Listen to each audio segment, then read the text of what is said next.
الحمد لله رب العالمين، والصلاة والسلام على رسوله الكريم وعلى آله وأصحابه أجمعين. أما بعد، السلام عليكم ورحمة الله وبركاته. بإذن الله تعالى این حلقه 87 از آموزشی کلمة الطیبه، کلمة التوحید، عروة الوثقا، لا اله الا الله محمد رسول الله است که معنیش نیست معبودی بر حق بجز الله و محمد رسول الله هستند صلی الله علیه و سلم. و البته در این حلقه نیز صحبت ما در بیان و شرح و توضیح هفتمین و آخرین شرط صحت لا اله الا الله می رود که این الانقیاد هست. انقیاد یعنی پابرجا بودن، ثابت قدم بودن و بر دوام عمل اسلامی را انجام دادن است. ما در حلقه های گذشته معنای انقیاد را بیان کردیم لغتا و اصطلاحا و دلیل را از قرآن و از سنت بیان نمودیم که انقیاد این شرط صحت لا اله الا الله است و هر کسی که انقیاد ندارد، یعنی پابرجا بر عمل نیست، ثابت قدم بر انجام احکام الهی نیست، این انسان لا اله الا اللهش صحیح نیست و البته مسلمان نیست و کافر است. اما در این حلقه به شما اقوال علما را ذکر می کنیم که دلالت می کند بر این که انقیاد این شرط صحت لا اله الا الله است. چرا که منهج ما اهل سنت و الجماعت قرآن و سنت به فهم سلف امت، به فهم صحابه است. بارک الله فیکم. و پیش از همه در این مسئله البته اجماع سلف را و اجماع صحابه و تابعین را به شما ذکر میکنیم. بارک الله فیکم. اهل سلف از صحابگان و از تابعین و از غیرشان اجماع نموده اند که عملها و اون عملهایی که البته نشان دهنده انقیاد است شرط صحت ایمان است. عملهای ظاهری و جسمی انقیاد گفته می شود و این شرط صحت ایمان است. یعنی اگر انسان عملی ظاهری نداشته باشد، بالکل عمل را ترک بکند یا بعضی از عملهایی که اصل دین است در مرتبه اصل ایمان است، به مانند عمل جسمی، نماز خواندن و زکات دادن، کسی که اینها را ترک میکند ایمانش صحیح نیست، یعنی مسلمان نیست، مرتد شده است. پس ترک کننده عمل بالکل، هر کسی که عمل را کاملا ترک میکند این کافر است، مسلمان نیست و در این مسئله نباید شک انسان داشته باشد. هر کسی که میگوید که قلبم پاک است، من مسلمانم، لا اله الا الله محمد رسول الله، قلب پاک است تمام، نه نماز است، نه روزه است، نه زکات است، نه دیگر از عملها، یگان عمل اسلامی نیست، البته کافر است. اگر دیگر عملها باشد و نماز هم نباشد کافر است. سبحان الله. چرا که اهل سنت و الجماعت میگند ایمان این قول است و عمل است و اعتقاد است و انسان یکی از این رکنهای ایمان را اگر ترک کند، قول، عمل، اعتقاد، هر سه یکش رو ترک بکند، پس او کافر است و غیر مسلمان می شود. و اینچنین آیا قتال صحابه با آن کسانی که زکات را منع کردند مگر به خاطر همین ترک عمل نبود؟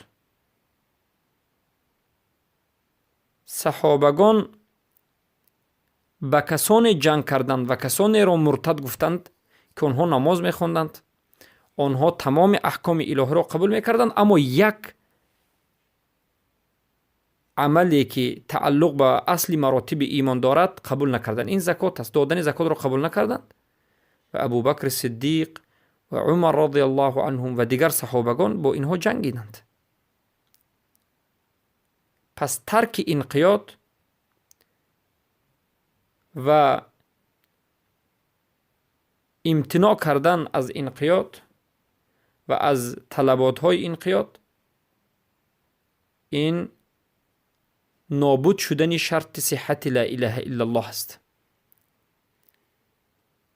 و البته انسان را از دایره اسلام بیرون میکند و لا اله الا اللهش صحیح نخواهد شد. بارک الله فیکم. و این چنین از نظر عقل هم وقتی که ما میبینیم همچنین است. عقل هم دلالت میکند بر اینکه انقیاد یعنی پابرجا بودن به عمل، انجام دادن عمل، این در حقیقت شرط صحت لا اله الا الله است. پس هر کسی که از نظر عقل هم اگر بینیم انقیاد را ترک میکند، صحیح نیست که وی را ما مسلمان بنامیم. چرا که اسلام چیست؟ اسلام این تسلیم شدن و انقیاد کردن، پابرجا شدن به عملهای اسلامی. پس کسی که انقیاد را ترک کرد، نام این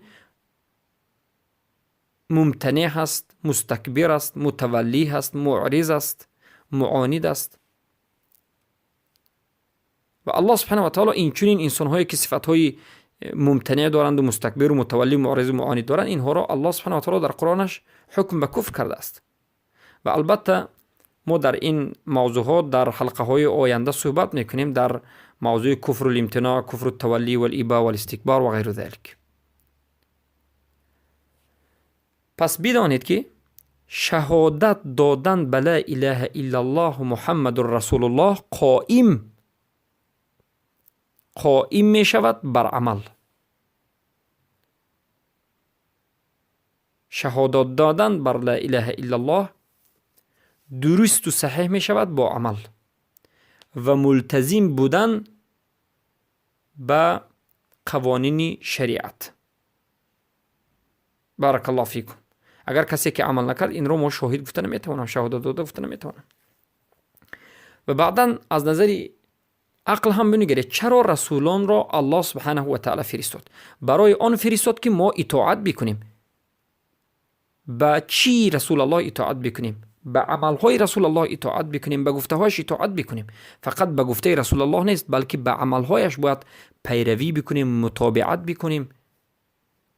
پس اطاعت کردن و عمل نمودن به امرهای رسول اکرم صلی الله علیه وسلم، چخیلی که الله در سوره نساء آیه 64 میگوید: اعوذ بالله من الشیطان الرجیم و ما ارسلنا من رسول الا لیطاع باذن الله. ما یگان نفر از رسولان را نفرستادیم مگرم اینکه اطاعتش بکنید به اذن الله. پس رسولان فرستاده شدند تا که مردم اطاعت به رسولان بکنند، عمل نمایند و به همین واسطه و به همین خاطر الله رب العزت و الجلال را عبادت بکنند و الله نزدیکی جویند و انقیاد را انجام میدهند. پس وقتی که این حکمت نابود شد، یعنی انقیاد نابود شد، از ارسال نمودن رسولان چه فایده میماند؟ پس آمدن تمام پیامبران این به خاطر همین زنده کردن دین است و زنده کردن دین موحدین این عمل است که الله امر کرد که اطاعتش بکنید و اطاعت با عمل کردن است.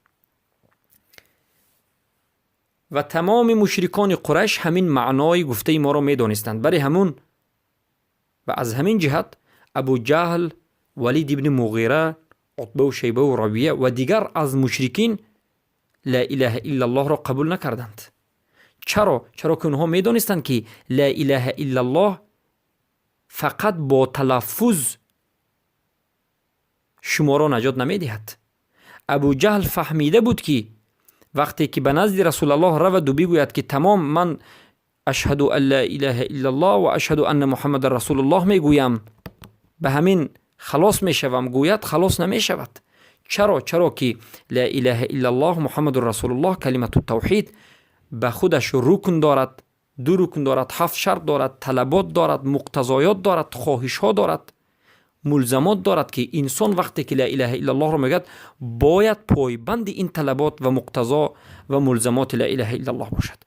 وقتی که ابو جهل و مغیره و ابو طالب و دیگر از مشرکان فهمیدند که با گفتن لا اله الا الله کار تمام نمی شود، برای همین لا اله الا الله را قبول نکردند. قسم به الله، والله بالله تالله، بنده میگویم و تمام علمای اهل سنت گفتند که اگر با گفتن لا اله الا الله این مشرکان خلاص می شدند، با گفتن لا اله الا الله پیامبر از اونها تمام دیگر قبول می کردند و اونها را آزاد می گذاشتند، ابو جهل اولین کس می شد می رفت و لا اله الا الله می گفت. لا اله الا الله محمد رسول الله می گفت، می رفت نه نماز دارد، نه زکات دارد، نه حج، نه اینو نه آن، نه اطاعت، نه شرط های لا اله الا الله، نه رکنش، نه کفر بر طاغوت، نه کفر بر شرک، نه توحید، فقط با تلفظ لا اله الا الله. اگر این طور ممکن می بود، اولین کسی که این سخن رو می گفت این ابو جهل که مشرک مرد و به لعنت الله گرفته شد، واقع شد، به رسول الله می رفت و ایمان می ورد. اما ابو جهل فهمید که لا اله الا الله محمد رسول الله را گوید، بعد از این باید چیکار بکند؟ کفر ورزد. به چی؟ به طاغوت. طاغوت چی؟ طاغوت همه بت‌هایی که پرستیده شده بود. بعد از این باید کفر ورزد. به چی؟ به اون زندگی شرکی که کرده بود اونها رو ترک بکند. بعد از این که لا اله الا الله گفت کفر ورزد. به کی؟ به مشرکان. از مشرکان دوری جوید، ترک بکند، کفر بر طاغوت ورزد و مشرکین ورزد، براءت جوید. وقتی که لا اله الا الله گفت باید چیکار بکند؟ باید دوستی با مسلمان ها بکند، موالات ولا را انجام بدهد، محبت قلبی و نصرت عملی انجام بدهد، با همراهی رسول الله در یک صف بایستد. ابو جهل و ولید ابن مغیره و مشرکین فهمید که وقتی که لا اله الا الله میگوید باید نماز خواند، باید پیروی رسول الله باشد، باید از گفته رسول الله یک ذره هم بیرون نشود. وقتی که این رو فهمید برای همین قبول نکرد. اما اگر فقط لا اله الا الله محمد رسول الله میگفت و خلاص میشد، ابو جهل اولین کس میشد و این کلمه رو میگفت. سبحان الله.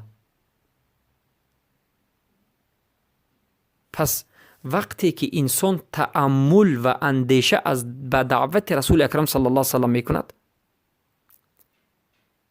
میبیند که در حقیقت رسول اکرم صلی الله علیه و سلم وقتی که به سوی لا اله الا الله دعوت میکردند بیان مینمودند که این لا اله الا الله خالی نیست، یک جمله خالی و بی‌معنی نیست، طلبات دارد، معنی دارد.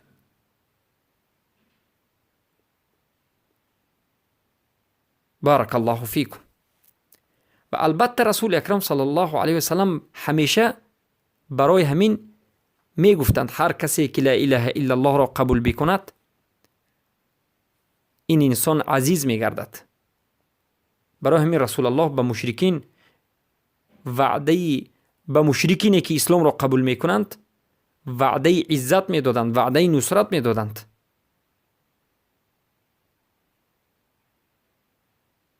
رسول اکرم صلی الله علیه و سلم می گفتند لا اله الا الله را بگویید، محمد رسول الله را بگویید، شما عزیزترین انسان می شوید، نصرت پیدا می کنید و من دوست شما می شوم.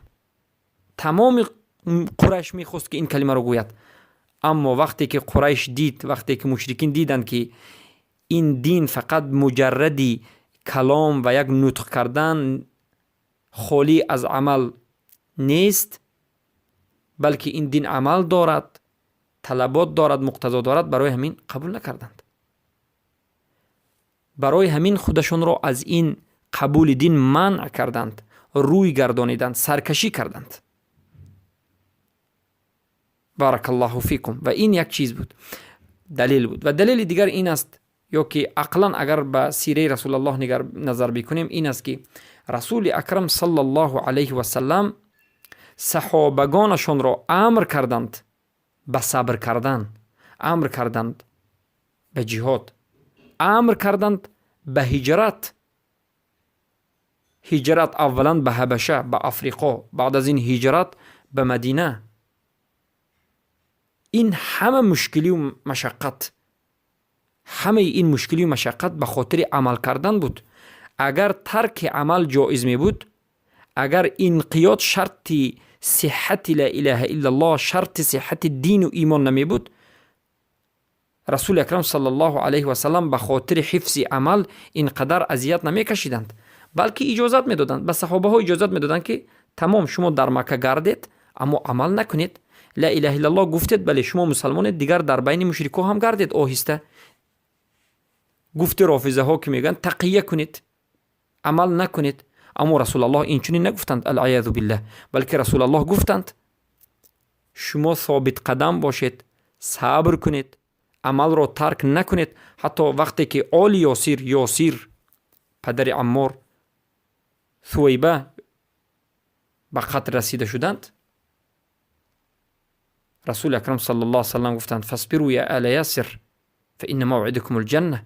صبر کنید ای اهل آل یاسر، موعد من شما در جنت است و در وزیر موعد من شما در حوض کوثر است. چرا رسول الله نگفتند که تمام آل یاسر عمل را ترک کنید، شما لا اله الا الله گفتید در بین مشرکین گردید؟ چرا که انقیاد عمل کردن شرط صحت لا اله الا الله است. رسول الله همیشه به صحابگان تعلیم دادند که صبر بکنید، عمل را انجام بدهید. اگر در بین مشرکین طاقت کردن نتونید، الله اجازه داد که به حبشه روید. در اونجا یک ملک عادل وجود دارد، نجاشی، که مسلمان شد در آخر و بعد از این به مدینه رفتند. و این همه دلالت می کند که انقیاد و عمل این شرط صحت لا اله الا الله است. و البته شیخ محمد ابن عبدالوهاب رحمه الله می گویند بسیاری کسانی که دعوای دین دارند معنای لا اله الا الله را نمی دارند. این سخن شیخ حق است، بله حق است. شیخ محمد ابن عبدالوهاب رحمه الله در حقیقت وقتی که امت اسلام را دیدند گفتند، و امروز هم همین است، حال زار مسلمان ها همین است، که بسیار کسانی که دعوای دین دارند معنای لا اله الا الله را افسوس که نمی دانند. پس میگند چی مسلمان ها را مجبور کرد که صبر بکنند بر عذاب، بر شکنجه که مشرکین دادند، بر اسیر شدن، بر ضرب، بر هجرت به حبشه، بعد از این هجرت به مدینه. با وجود این که رسول اکرم صلی الله علیه و سلم از همه با رحمترین مردم بودند، اما یگان مراتب رسول اکرم صلی الله علیه و سلم به صحابگان با وجود رحمگین بودنشان، انه رؤوف رحیم، رسول الله بینها رؤوف برای امتانشان رحیم بودند. وقتی که به امتشان وزمینی می آمد رنج می کشیدند، اما یگان مراتبه برای امتشان نگفتند که عمل را ترک کنید، میلش هجرت نکنید، میلش اذیت نکشید، میلش به خاطر عمل کردن رنج نکشید، عمل را ترک کنید، نگفتند، بلکه گفتند ثابت قدم بر عمل باشید.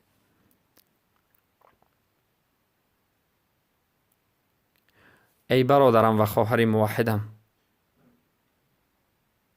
آیا این حجت کافی نیست؟ ای انسانی که تا امروز خودت را فریب میدهی، آیا بعد از این حجت و بعد از این برهان و دلیل دیگری، حجت دیگری وجود دارد؟ پس بعد از این بیان سخن حق، آیا باز می توانی بگویی که مذهب مرجئه در این مسئله حق است؟ که مرجئه می گوید فقط لا اله الا الله بگویی کافی است، عمل این شرط صحت لا اله الا الله نیست، شرط صحت ایمان نیست. انقیاد یعنی عمل، انقیاد شرط صحت لا اله الا الله و ایمان نیست و دین نیست. کسی که لا اله الا الله محمد رسول الله بگوید عمل نکند هم، این انسان مسلمان است. و این مذهب البته مرجئه هست که این مذهب باطل است، بلکه مذهب حق، مذهب اهل سنت و الجماعت میگویند عمل، انقیاد این شرط صحت لا اله الا الله و شرط صحت دین است و هر کسی که ترک کرد، کاملا ترک کرد یا عملهای اصولی را ترک کرد، کافر خواهد شد. بارک الله فیکم. و بعد از اینکه ما به شما اجماع رو نقل کردیم، دلیل ها رو از حیات رسول الله صلی الله علیه وسلم نقل کردیم و عقل خود با عقل فهمیدیم که این انقیاد در حقیقت شرط صحت ایمان است، شرط صحت لا اله الا الله است و دین است و کسی که ترک میکند کافر است. بیایید سخنهای علمای اهل سنت و الجماعت را نظر بکنیم. ابن تیمیه رحمه الله در کتاب بینهاد معروف خود صارم المسلول على شاتم الرسول میگویند: فأما إن اعتقد أن الله لم يحرمه أو أنه حرمه لكن امتنع من قبول هذه التحريم وأبى أن يذعن لله وينقاد فهو إما جاحد أو معاند فهذا أشد كفرا ممن قبله. و اما میگن هر کسی که اعتقاد بکند بر این که الله سبحانه و تعالی حرام کرده است، البته اعتقاد بکند که الله سبحانه و تعالی حرام نکرده است، یا که اعتقاد بکند که الله سبحانه و تعالی یک چیز را حرام کرده است اما این بنده امتناع بکند از قبول کردن همین تحریم الله کرده. الله یک چیز را حرام کرده است، بنده می آید همین چیزی حرام کرده الله را اختیار نکند، قبول نکند و سرکشی بکند از اینکه دین الله را آشکار بکند، سرکشی از انقیاد و اطاعت و عمل کردن بکند، پس این انسان یا جاحد است، یعنی یا رد کننده دین است یا دشمن دین است. پس این میگن کفرش به نهایت کفر شدید است. از اینجا فهمیده میشود که هر کسی که اعلان دین نکند، دینش را آشکار نکند، انقیاد بر دین نکند، این انسان چی است؟ کافر است. و این چنین یکی از علمای اهل سنت و الجماعت ابن عقیل در واضح میگویند: الطاعة والانقياد والاتباع نظائر فهي الاستجابة بسهوله. پس اطاعت کردن، طاعت، انقیاد، عمل را پی در پی، عمل را ثابت قدم انجام دادن، اتباع و پیروی کردن نظائر است میگند. به همدیگریش چی است؟ مانند است و به همدیگریش پیوست است و این به مانند اجابت کردن به سهوله است، یعنی اجابت کردن دین به آسانی است. بارک الله فیکم. پس این همه دلالت میکند که انقیاد شرط صحت لا اله الا الله است. ابن رشد در بیان و تحصیل میگن که حتی یقول لا اله الا الله ای حتی یسلموا فیقول لا اله الا الله و محمد رسول الله و یلتزم سائر قواعد الاسلام، یعنی تا اینکه بگویند لا اله الا الله معناش این است که میگن تا اینکه مسلمان شوند. خیلی که حدیث در این مسئله آمده بود، تا اینکه بگویند که نیست معبودی بر حق بجز الله و محمد رسول الله و بعد از این التزام بکنند، ملتزم باشند، ملتزمی باقی مانده از قواعد اسلام باشند. یعنی معنای سخن همین است که هر کسی که لا اله الا الله محمد رسول الله بگوید و باقی مانده احکام شریعت، قواعد اسلام را التزام نکند، این در دایره اسلام نمیماند بلکه از دایره اسلام بیرون می شود. ابن عبدالبر، محمد ابن عبدالبر صاحب کتاب تمهید و استذکار در کافی میگویند: و انما يدخل في الاسلام الراغب الطاع غیر المكره و فی مواهب الجلیل. یعنی اولا میگویم که انسان به اسلام داخل می شود در حالتی که همین چیز را رغبت کرده باشد، خواسته باشد و اطاعت شریعت را بجا بیارد، نه در حالت اکراه. یعنی به اسلام داخل شود و اطاعت کند و عمل نماید. و این چنین محمد ابن یوسف المواقل غرناطی در کتاب مواهب الجلیل میگوید: این نطق الكافر بالشهادتين ووقف على شعائر الإسلام وحدوده ثم التزامها قبل إسلامه. البته اولش این نطق او نطق، یعنی اگر کافر شهادتین را اشهد ان لا اله الا الله و اشهد ان محمد رسول الله را نطق بکند، به زبانش بگوید، این کافر میگند به دایره اسلام قدم گذاشته است، داخل شده است، به شرایع اسلام داخل شده است، به دین اسلام داخل شده است، به حدود اسلام داخل شده است. و اگر التزام به شریعت اسلام بکند، طلبات های لا اله الا الله را بجا بیارد، التزام به شریعت اسلام بکند، اسلامش قبول است. و این ابا من التزامها لم يقبل منه اسلامه. اگر سرکشی از التزام کردن به شریعت بکند، یعنی ملتزم عملهای امرهای شریعت به جا آوردن عملهای شریعت نباشد، ملتزم نباشد، اسلامش قبول نیست. و این چنین علما میگویند که ولا يتقرر الاسلام الا بالنطق، اسلام اقرار کرده نمی شود مگرم با نطق شهادتین و با همراهی التزام احکامش. الا بالنطق بالشهادتین مع التزام احکامها، یعنی با گفتن شهادتین کار خلاص نیست، بلکه احکامش را ملتزم انسان باشد، عمل را انجام میدهد. بارک الله فیکم. و این چنین شنقیطی در کوثر المعانی میگویند الامتثال والانتهاء مدرجین تحت الشهادتین. امتثال یعنی عمل کردن، انقیاد کردن، این دو زینه است که میگن امتثال و انتها، این دو زینه است که میگن در زیر شهادتین است. یعنی عمل کردن به امرهای الله و رسولش و دست کشیدن از نهی کرده های الله و رسولش، این دو زینه است که در زیر شهادتین داخل می شود. بارک الله فیکم. و البته با همین این حلقه رو به پایان می رسونیم و در حلقه های آینده باذن الله باقی مانده از سخن های علما رو